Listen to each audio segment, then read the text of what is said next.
bersama.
Assalamualaikum warahmatullahi wabarakatuh.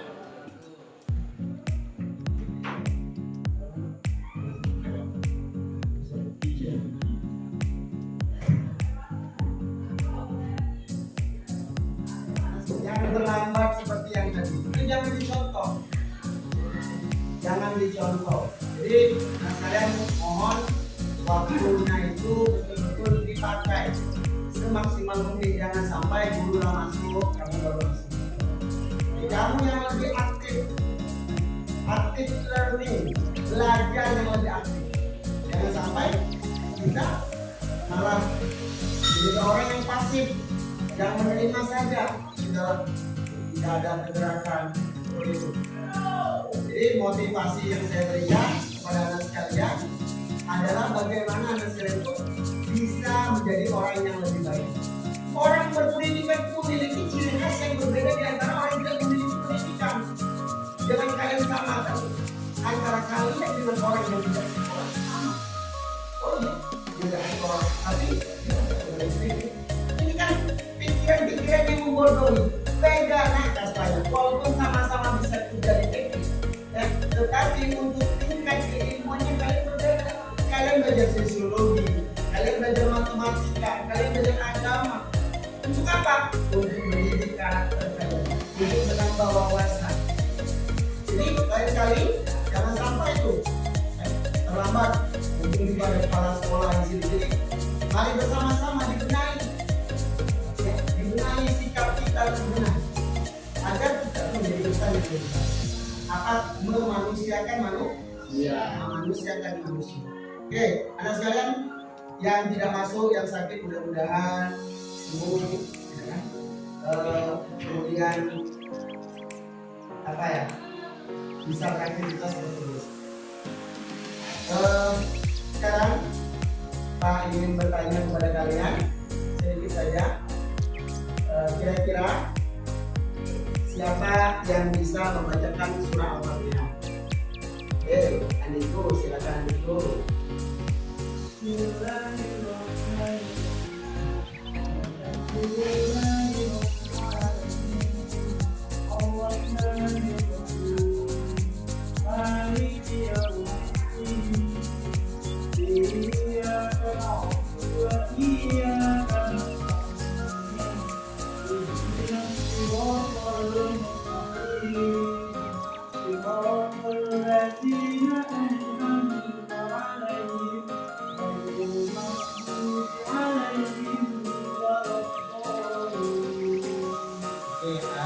Kasih terus dulu nah, gitu. Yang hafal selain dari surah Al-Fatihah, surah apa sih yang pendek? Ya, Ustazah Triandini, silakan.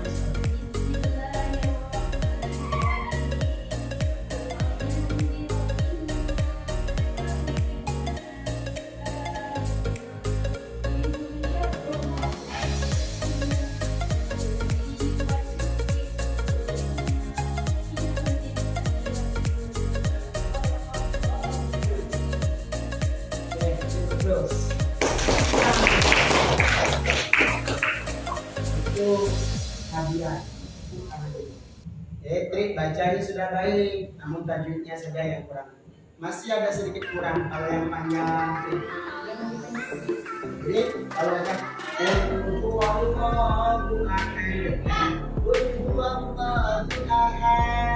nah itu salah.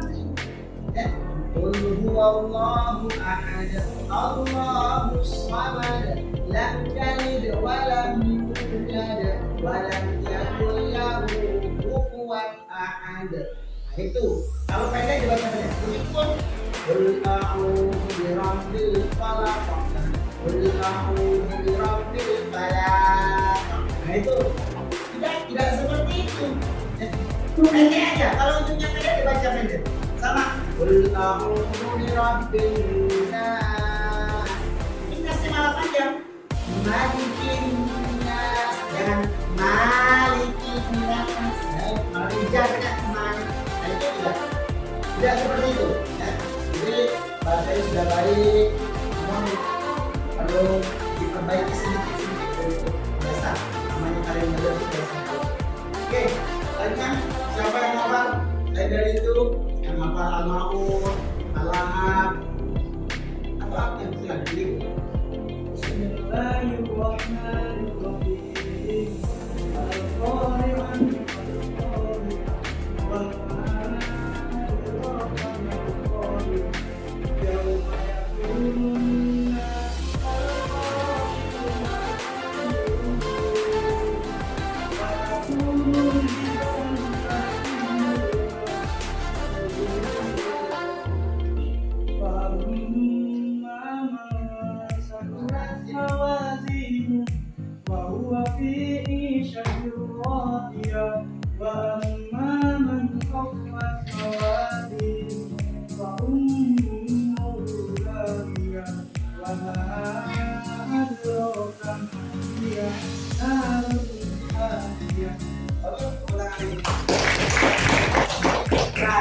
Jalan anak-anak hafal sama mereka.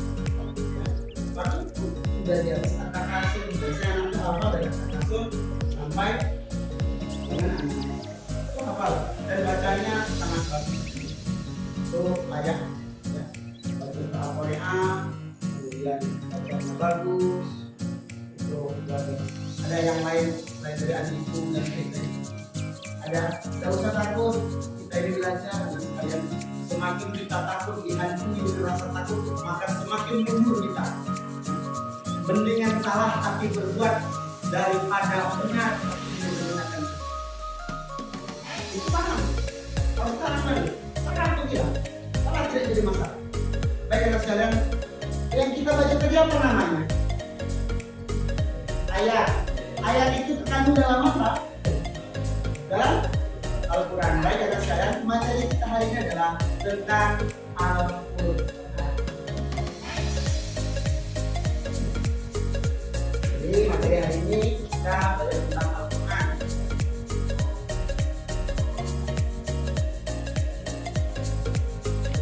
Sekarang sebelum kita masuk materi, sekarang apa yang ada dalam benak pikiran kalian tentang Al-Quran? Oke, Ustazah nanti. Jangan kesini baru. Itu kata Ustazah Nabila. Al-Quran itu yang pertama adalah pedoman.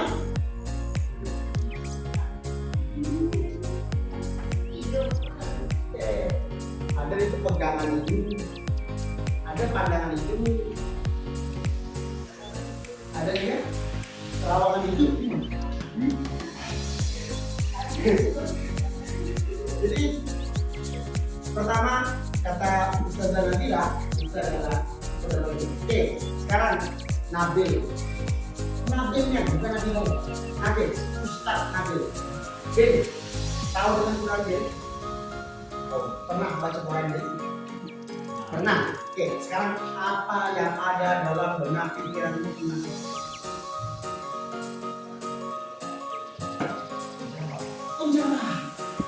boleh kalau misalnya kata-kata istrinya kalian. Oke, bercerah. Tadi Bapak ngajar di kelas 10. Ya, itu banyak banyak makna dari Al-Quran yang mereka terjemahkan berdasarkan pemikiran dan pemahaman. Nah, maksud saya adalah bagaimana kalian itu bisa menerjemahkan apa yang ada dalam otak kalian tentang Al-Quran itu sendiri. Ini yang paling penting. Tadi itu yang dalam pikiranmu Al-Quran itu apa? Dipelajari dan dipahami, bolehlah, tidak jadi masalah. Oke, nah sekarang mungkin itu bisa kita bahas. Al-Quran sebagai pedoman hidup, oke. Al-Quran itu memang sebagai pedoman hidup bagi kita. Kemudian sebagai pencerah, banyak hal-hal dalam hidup ini yang kita kembali lagi kepada Al-Quran. Bahwasanya Al-Quran itu merupakan hukum dasar utama. Dan segala sesuatu dalam sendi-sendi kehidupan ini diatur dalam Al-Quran. Kemudian dipelajari, Al-Quran itu dipelajari, penting dan dipanggil. Mampu membaca Al-Quran dengan baik itu dalam buku apa? Kalau mampu membaca, insya Allah menerjemahkan boleh.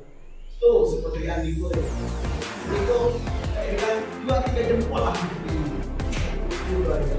Kemudian menenangkan hati. Sudah saya jelaskan dari awal, bahwasanya Al-Quran itu. Oke, sekarang menurut versi saya. Sebelum kita nanti akan diskusi, saya akan bagi juga kelompok nanti semuanya. Kita kelompok saja, tidak usah kelompoknya. Nanti akan dibahas. Saya bagi apa saja yang akan kami. Namun sebelum itu saya akan bahas. Al-Quran itu merupakan kitab siapa? Oke, saya terjemahkan dari awal. Perhatikan di sini. Al-Quran. Al-Quran kitab siapa? Kitabullah. Kitabullah. Beriman kepada Allah. Kitab Allah. Oke, beriman kepada Allah. Beriman kepada Allah. Beriman. Kalau orang yang beriman berarti itu kitab Allah, tidak boleh kitab ini. Sekarang Al-Quran adalah kitab Allah. Diturunkan kepada siapa sekalian? Malaikat Jibril. Oke, Al-Quran itu diturunkan kepada siapa? Kepada Nabi Muhammad. Jangan salah sih. Melalui siapa? Apakah ujung-ujung Quran itu langsung turun dengan sendirinya? Melalui siapa? Melalui siapa? Siapa malaikat yang mengantarkan wahyu, yang menyampaikan wahyu siapa? Jibril. Malaikat Jibril tujuh. Malaikat Jibril. Oke. Malaikat Jibril. Kemudian anak sekalian, apakah diturunkan oleh malaikat itu secara sekaligus ataukah berangsur-angsur? Oke, Al-Quran itu diturunkan secara berangsur-angsur. Ya, saya bersifat saja. Secara berangsur-angsur. Kemudian Al-Quran itu menggunakan bahasa apa? Al-Quran itu apapun yang kita baca tetap bahasa Arab. Tidak sah sholat kamu begitu. Dengan nama Allah yang Maha Pengasih lagi Maha Penyayang, Maha Suci Allah. Karena itu secara berangsur menggunakan apa? Menggunakan bahasa Arab. Anak sekalian, setiap huruf yang dibaca dari Al-Quran apakah mendapatkan pahala? Setiap huruf membacanya berpahala.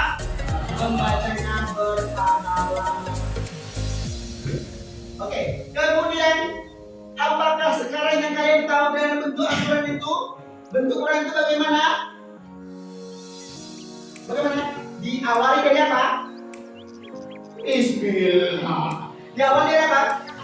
Surah Al-Fatihah. Diawali surah Al-Fatihah. Ditutup atau diakhiri dengan surah apa? Oke, diakhiri dengan surat An-Nas. Oke lah. Kemudian akan semuanya itu Al-Quran sebagai apa? Sebagai pedoman. Oke, terakhir itu sebagai pedoman hidup.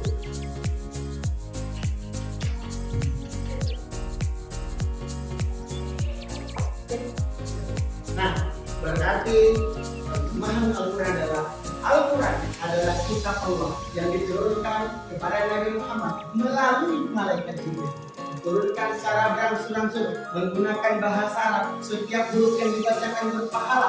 Bentuknya Al-Quran adalah dimulai dari surat Al-Fatihah diakhiri dengan surat An-Nahl. Kemudian Al-Quran itu adalah sebagai petunjuk bagi umat manusia. Oke, hari ini kita ditunjukkan untuk belajar lebih aktif. Kita akan belajar menggunakan model pembelajaran Discovery Learning, di mana kalian akan mencari dan menggali bagaimana makna Al-Quran itu secara mendalam, dan apa saja yang terkandung dalam Al-Quran dan ajaran apa saja yang ada dalam Al-Quran. Baik, begitu kelompok 1. Nah, itu catat. Kelompok 1 dulu, kelompok 2 santai. Nanti masing-masing kelompok wajib mempresentasikan apa yang dia dapatkan dari hasil yang ada di diskusi bersama. Ya, kelompok 1, kelompok 2, kelompok 3, kemudian dan masing-masing kalian nanti setelah saya tanggapi, baru kalian akan menyimpulkan secara bersama. Oke. Kelompok 1 itu membahas Al-Quran merupakan wahyu. Benar sekalian, kemarin sudah saya bagikan buku Al-Eksperimen, betul? Ada. Itu ada di halaman berapa itu? Al-Quran wahyu itu? 100? Oke, 117. Itu untuk kelompok 1. Itu saja. Kemudian kelompok 2 membahas tentang kandungan Al-Quran. Apa saja yang terkandung dari dalam Al-Quran? Apa saja yang terkandung dalam Al-Quran? Apa saja? Oke, sekarang yang kelompok 3, macam-macam hukum dalam Al-Quran. Silakan mas kalian, kasih waktu kurang lebih 15 menit, tidak lebih dari 15 menit, kalian sudah bisa menyelesaikan dan mempresentasikan hasil. Tidak usah mempresentasikan hasil yang kalian dapatkan. Oke, habis waktunya, mas kalian. Habis waktunya, ya. Sekarang mohon untuk kelompok 1, Ika CS, ya, Nabil CS, Yuba CS, ini silakan untuk mempresentasikan hasil dari apa yang telah dibaca dan dipahami. Silakan. Assalamualaikum warahmatullahi wabarakatuh.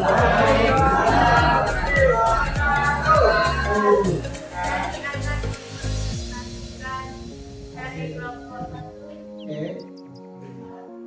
pembahasan Al-Quran merupakan wahyu Allah Subhanahu wa Ta'ala. Kalau sallallahu alaihi wasallam Nabi ya.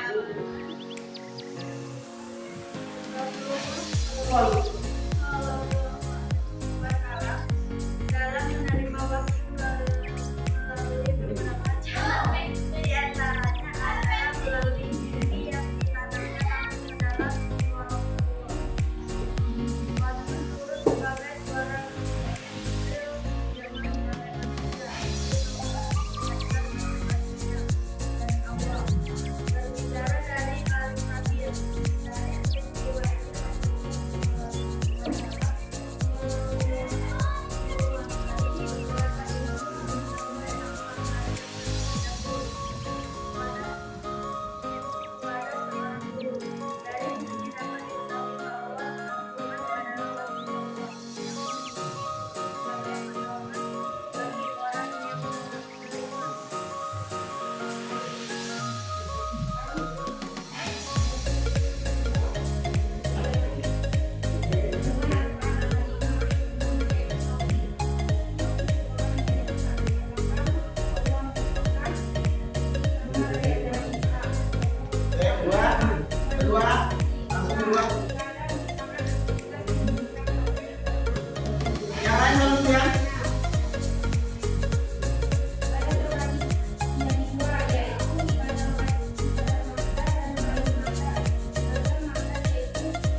Etikoria.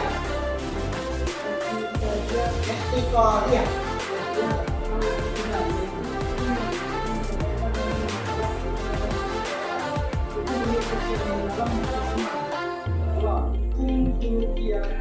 Uluhiyah. Yaitu hukum yang berkaitan dengan amal perbuatan manusia yang dituntut untuk memiliki sifat-sifat mulia melalui perilaku Islam. Ini yang mempelajari prinsip Islam. Hukum syariah yaitu hukum yang mengatur dengan Allah Subhanahu wa Ta'ala dengan bersama alam kita. Hukum yang dalam hukum Islam dan disebutkan dalam hukum syariah. Ilmu yang mempelajari disebut ilmu fikih. Hukum amaliyah dalam Al-Quran terbagi dalam 6 jenis, yaitu 1. Hukum ibadah, yaitu hukum yang berkaitan antara hubungan manusia dengan Allah Subhanahu wa Ta'ala. Contoh, sholat, zakat, puasa, haji, dan sebagainya. 2.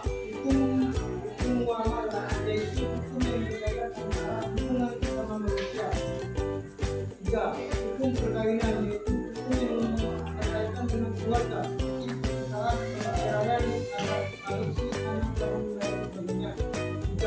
Hukum waris yaitu hukum yang berkaitan dengan harta benda dan dilakukan oleh manusia. 6. Hukum jinayah yaitu hukum yang berkaitan dengan jiwa, akal dan keselamatan manusia seperti pembunuhan, zina, menuduh, zina, pencurian, perampokan, kudeta dan murtad.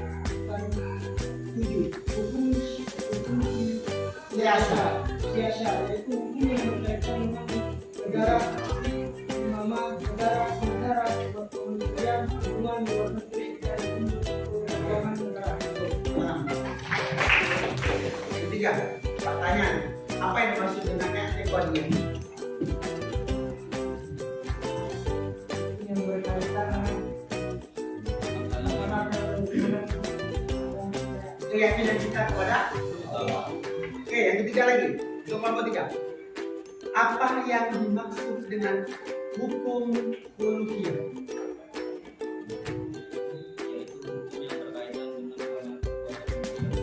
Hubungan manusia dengan manusia. Etikoria manusia dengan Allah, uluhiyah manusia dengan manusia. Oke, kelompok 1. Sekarang tadi belum terjawab. Apa saja sih kitab-kitab Allah yang sebelumnya? 1. Beriman, bosnya kita video itu ada. 2. Kitab Taurat. 3. Kitab Zabur. 4. Kitab Al-Quran. Ini kitab Allah yang perlu kita imani. Tetapi Al-Quran sebagai penyempurna. Makanya kalian bahas di kelompok Al-Quran itu bukti adalah Al-Quran sebagai penyempurna dari kitab-kitab sebelum merupakan wahyu Allah yang kumulatif, yang seluruh kitab sebelumnya terakumulasi dalam Al-Quran. Itu dipahami betul pola pikir yang baik. Nah sekalian, maka hari ini dapat Bapak simpulkan bahwasanya ya, Al-Quran adalah kitab Allah yang diturunkan kepada Nabi Muhammad melalui malaikat Jibril, kemudian diturunkan secara berangsur-angsur menggunakan bahasa Arab, membacanya berpahala. Kemudian bentuknya Al-Quran yang kita tahu adalah dimulai dari surah Al-Fatihah di akhir surah An-Nas, kemudian sebagai pedoman bagi umat manusia. Yang kedua, Al-Quran itu adalah wahyu. Bagaimana Al-Quran itu dijadikan wahyu? Inna nahnu nazzalna dzikra wa inna lahu lahafidun. Kata Allah, sungguh kami telah turunkan Al-Quran dan kami sendiri yang menjaga keabsahan Al-Quran dari mulai diturunkan sampai sekarang tak berubah satu. Kalau tulisan berbagai macam tulisan, kalau bacaan berbagai macam qiraat, tetapi untuk makna dari Al-Quran tak berubah sedikit. Maka tak ada keraguan, la raiba fi. Karena apa tuh? Alif lam mim, dzalikal kitabu la raiba fi. Inilah kitab kata Allah, la raiba fi. Tidak ada keraguan di dalamnya. Hudal lil muttaqin, petunjuk bagi orang-orang yang bertakwa. Kemudian sekalian, yang ketiga, Quran itu banyak ajaran-ajaran yang terkandung dalam. Ada tauhid tentang ilahiyah ketuhanan kita dengan Allah. Ada juga tentang apa itu? Ibadah, hubungan kita dengan Allah, hubungan kita dengan manusia. Ada lagi tentang janji dan al-wa'd wal wa'id, janji dan ancaman. Yang beriman diberikan surga, yang tak beriman diberikan neraka. Berarti kita beribadah ada motivasi, kita bekerja ada motivasi. Yang terakhir, kebahagiaan dunia. Yang lain untuk yang kelompok 3 itu menjelaskan tentang Al-Quran memiliki hukum uluhiyah antara manusia dengan Allah Subhanahu wa Ta'ala.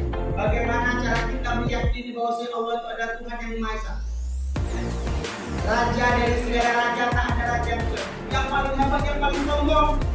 Sebab di atas ini sombong, baru menjabat hidup sombong. Tidak, itu bukan hanya titipan dari Allah, bukan untuk kita sombongkan.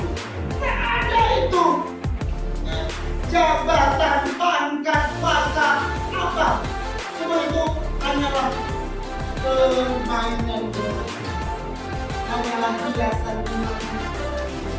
Yang paling penting adalah bagaimana ibadah bagus, bagaimana hubungan bagus kita bersama. Itu yang perlu dijaga. Tak penting kuasa, harta banyak, Allah dengan mudah mengambilnya. Kalau Allah berkehendak, siapa? Tidak ada syai'an ayyakula lahun. Kalau Allah berkehendak dalam suatu terjadi, maka terjadi. Ada Tuhan. Ada yang terjadi sehat segala juga. Sehingga kemudian Pak ambil uang di memiliki kepada adik Pak, tiba-tiba malam yang mati dibunuh orang. Paginya saya mengkafani dia, kemudian saya menyolatkan dia. Luar biasa. Padahal saya udah biasa saja. Allah berkehendak orang yang masih muda umur 35 tahun mati dibunuh orang. Siapa yang tahu terhadap itu semua?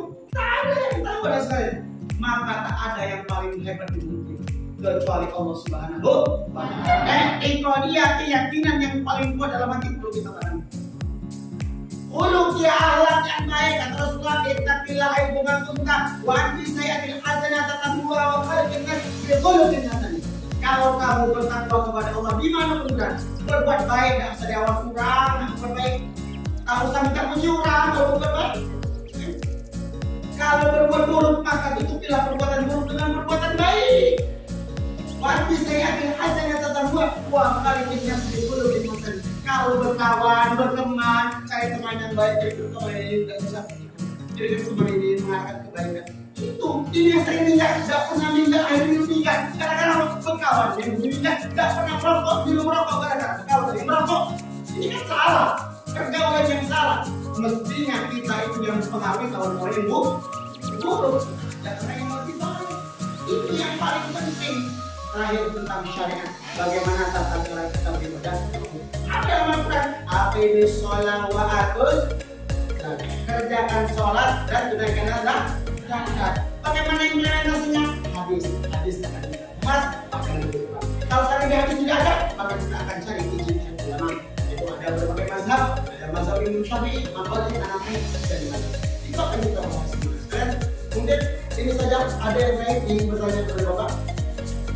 Pak, aku nak bertanya apa? Silakan, saya berikan kesempatan. Ayo bertanya. Hari itu boleh satu pertanyaan saja. Waktu kita sudah habis. Aniku, ada? Oke, silakan. Hukum orang meninggal. Hukum orang meninggal sholat. Jadi kata Rasulullah, inna bainal kufri wasyirki tarakasal. Sesungguhnya perbedaan tuh orang yang kufur, orang yang kafir, orang yang syirik itu adalah perbedaan dari orang sholat. Perbedaannya cuma itu saja.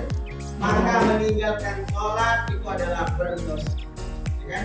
Sholat itu tiang agama. As-sholatu imanuddin. Sholat itu tiang agama. Man aqamaha faqad aqamatin wa man tarakaha faqad idamatin. Sholat itu tiang agama, yang mendirikan sholat mendirikan agama, yang meninggalkan sholat menghancurkan agama. Sholat itu awalan pertama yang dihisab pada hari kiamat. Innama awwalu ma yuhasibu bil mar'i yawmal qiyamah. Sesungguhnya perbuatan pertama kali akan dihisab pada hari kiamat tentang sholat. Di sholat yang sangat tinggal, kamu akil balik, syaratnya sudah cukup. Tinggal tinggal bagaimana kalian menjalankan sholat. Karena sekarang mudah-mudahan kita jadi orang-orang yang baik, orang-orang yang hebat, tidak meninggalkan sholat, yakin bahwa kita mampu baca Quran dengan baik. Hingga hari-hari kita kebaikan, kemudian Al-Quran menjadi panutan, hukum dasar utama dalam kita bertindak dan bertanggung jawab. Oke, itu saja. Mohon maaf kalau saya ada kesalahan kesilapan untuk tugasnya sekalian. Nanti Bapak saya, Bapak ingin bertanya kepada kalian sebelum itu, siapa yang bisa menyimpulkan sedikit tentang Al-Quran? Siapa? Dari depan ini sedikit ya. Siapa? Boleh jawab sebentar. Ya silakan. Sedikit saja. Kesimpulan dari kalian. Ya, tapi kuat cepat. Daripada Nabi Sallallahu Alaihi Wasallam. Ya. Dan melalui Nabi Jibril. Malaikat. Malaikat Jibril. Kemudian, Dan diturunkan secara beragam. oke. Menggunakan bahasa Arab. Betul. Dan